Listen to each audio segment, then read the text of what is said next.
मग मी निश्चय केला की आपलीच किडनी द्यायचं, आपलं काय आता राहिलंय. म्हणून मी ठाम मत केलं की आपणच आपली किडनी तिला द्यायची.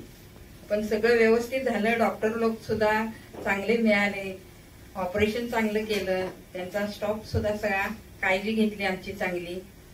आणि आता मला तर वाटतंय माझं ऑपरेशन झालंच नाहीये, कसलाच मला त्रास नाहीये, अजिबात नाही भीती वाटली.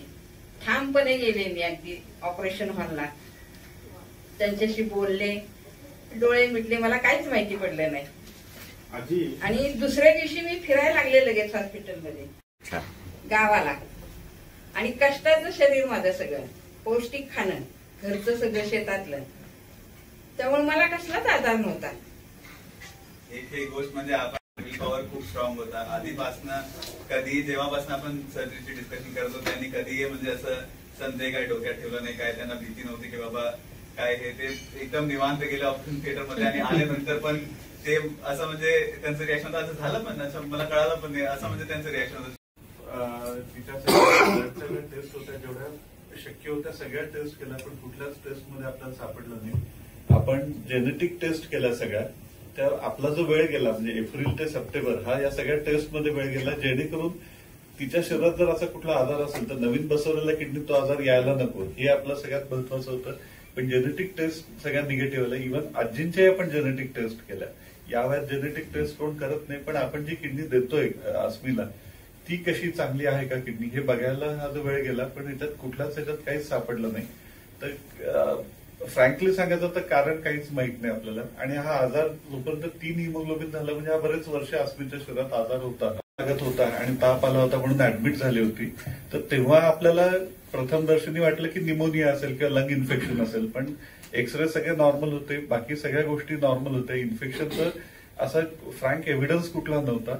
आणि तेव्हा हिमोग्लोबिन 3 होतं. मग हिमोग्लोबिन 3 का, तर याचं आपण करत गेलो तर तेव्हा आपल्याला किडनीचा प्रॉब्लेम सापडला. कारण किडनीत एरिथ्रोपोएटिन नावाचा एक हॉर्मोन तयार होत असतो, हा हिमोग्लोबिन बनवायला मदत करत असतो.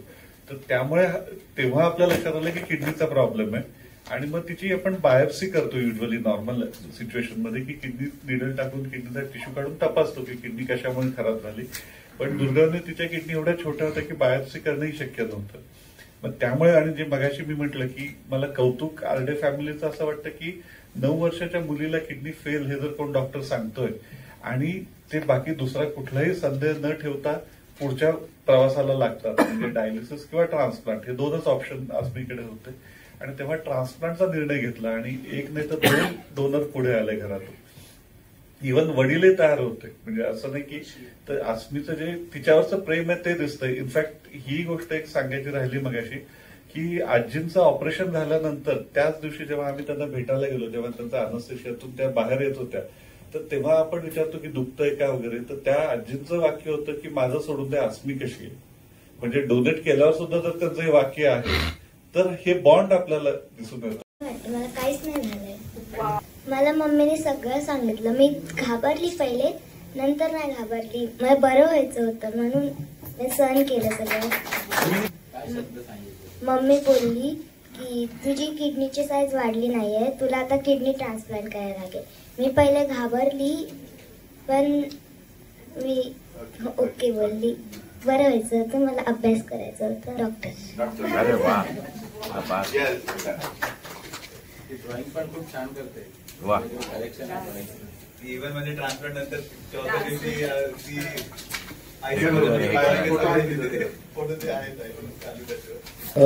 मी प्रायव्हेट कंपनीमध्ये कामाला आहे चाकणमध्ये. तर ज्या टायमाला मला समजलं, म्हणजे एप्रिलमध्ये आम्हाला समजलं की अस्मी आजारी पडल्यामुळे आम्ही ऍडमिट केलं. आणि त्यानंतर आम्हाला ऍडमिट केल्यानंतर कळालं की डॉक्टरांनी सांगितलं की तिला किडनीचा असा त्रास आहे.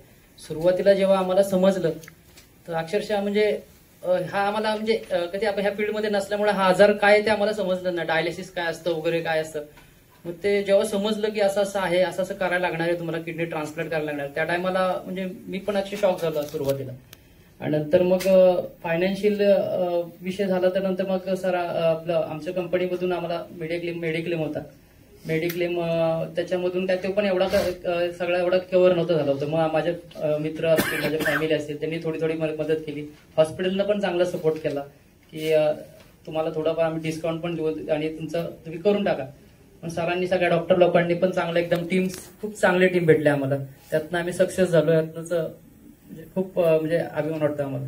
6 महिने जगायचं असतं, बाहेर नसतं जायचं, मास्क घालून जायचं, टायमावर गोळ्या खायचे, नीट पोट भरून जेवण करायचं. थँक्यू सगळ्यांना.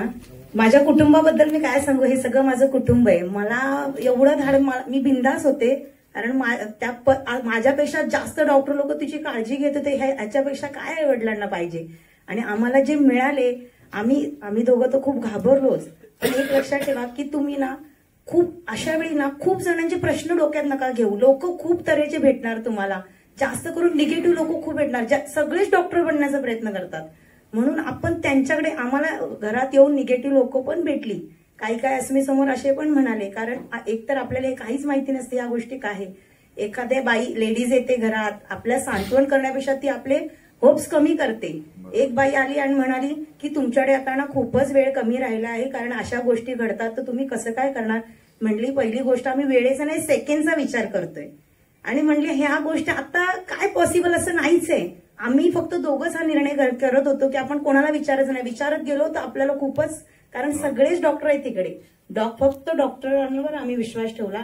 ते जास्त सांगत होते, आम्ही करतो घाई, पण डॉक्टर माळी सरांनी तिचं पूर्ण इन्फेक्शन घालवलं, नंतरच ती सर्जरी केली. आम्हाला ह्या गोष्टीचं खूपच कौतुक वाटतं सगळ्यांचं, सगळ्या टीमचं. ते कॉर्डिनेटर प्रतीक दादा, म्हणजे त्यांनी तर एका सख्या भावासारखं प्रत्येक वेळी त्यांना सांगत गेले. आर्थिक दृष्ट्या पण हॉस्पिटलने आम्हाला म्हणजे कुठेच असं वाटत नाही की आम्हाला खूप बर्डन करून लोक लांब लांब जातात. पण ऍक्च्युली हे सगळं चुकीचं आहे. तुम्ही इथेच राहा, तुम्ही इथे पण मोठे मोठे डॉक्टर आहेत. ते डॉक्टर कधीही त्यांनी शपथच अशी घेतली की प्रत्येक पेशंट चांगलं करणं त्यांच्या हातात आहे. ते असं बघत नाही माझी नाही तुझी नाही. म्हणून प्रत्येकाने कुठेही लांब जाण्यापेक्षा आपल्याच इथे आपल्या लोकांमध्ये. आणि माझ्या अस्मी सांगायचं म्हणजे अस्मी जास्त तिला ह्या डॉक्टर माळी सरांकडे बघून तर जास्तच तिला हे व्हायचं की बापरे मी बरी होणार, मला काही प्रॉब्लेम नाही. आणि आमच्या आईंचं कौतुक करायचं म्हणजे आईने आयुष्यात कधीही कुठलीही गोळी कधी खाल्ली नाही. आणि आमच्या दोघांचा डिसिजन होता की आम्ही द्यायचं अस्मीला, कारण ती मुलगी आपली आहे असं आमचं चाललेलं घरात. आपण ह्या वयात आईंना नाही असं सांगा, आम्ही बोललोच नाही गोष्ट. पण जेव्हा आई आम्ही रडायचो हे काय चाललंय म्हणून अस्मीला, आम्हाला रोज नवीन नवीन समजायचं. मग आई म्हणले काय चाललंय, तू का घाबरते, तू का रडत बसते, मी आहे ना, काय नाही होत म्हणले. एका किडनीवरती पण माणसं जगतात म्हणले, तुला कोणी सांगितले ना असं होत. आणि आई जेव्हा गावाला गेल्या तेव्हा गावालाही निगेटिव्ह बायका भेटल्या. त्या त्यांना म्हणल्या की काय करायचंय, तुझं आयुष्य किती राहिले. आई म्हटलं जगले की मी आयुष्य, अजून किती मला जगायचंय. म्हणजे त्यांच्या ह्या एका शब्दातच त्यांच्यामुळे आज आमचा संसार आणि अशा आई प्रत्येकांना भेटाव्या खरोखर. Thank you. Doctor Manish Kumar Shantaram Mali, consultant nephrologist, Manipal hospital, Kharadi, Pune. आज आपण इथं आलेलो आहेत तर अस्मी किशोर आरडे आणि विमल आरडे. तर अस्मी आरडेचं आपण तिला लहानपणापासूनच किडनीचा जो आजार होता त्यासाठी आपण तिचं किडनी ट्रान्सप्लांट केलेलं आहे आणि ट्रान्सप्लांट रेसिपियंट आहे ती. तिचं सप्टेंबर महिन्यात ट्रान्सप्लांट झालेलं आहे आणि आज आपण बघू शकता की ती किती हेल्दी आहे. आणि तिची आजी विमल आरडे यांनी तिला आपण स्वखुशीने किडनी दिलेली आहे आणि आज यांच्या शरीरातली किडनी अस्मीच्या शरीरात एकदम व्यवस्थित चालू आहे. आज आपण बघताय तर दोघी एकदम खुश आहेत, दोघी एकदम आनंदी आहेत. अशातच आपण अस्मीचा 10वा वाढदिवस पण आपल्या हॉस्पिटलला साजरा केला. तर माझं सगळ्यांना एकच म्हणणं आहे की वय किती असू दे, किडनीचा किती मोठा गंभीर आजार असू दे, जर फॅमिली खंबीर असेल, भक्कम असेल आणि जर आपण त्याला धैर्याने सामोरं गेलं आणि आपण डायलिसिसच्या ऐवजी ट्रान्सप्लांटचा पर्यायाचा अवलंब केला तर आपल्याला जे आपलं आयुष्य जो ब्रेक लागलेला असतो तो आपल्याला परत आयुष्य पूर्ववत करता येतं. अस्मी आज शिकून पुढे डॉक्टर बनायची स्वप्न बघतीये, तर तिच्या भविष्याला आमच्याकडून शुभेच्छा.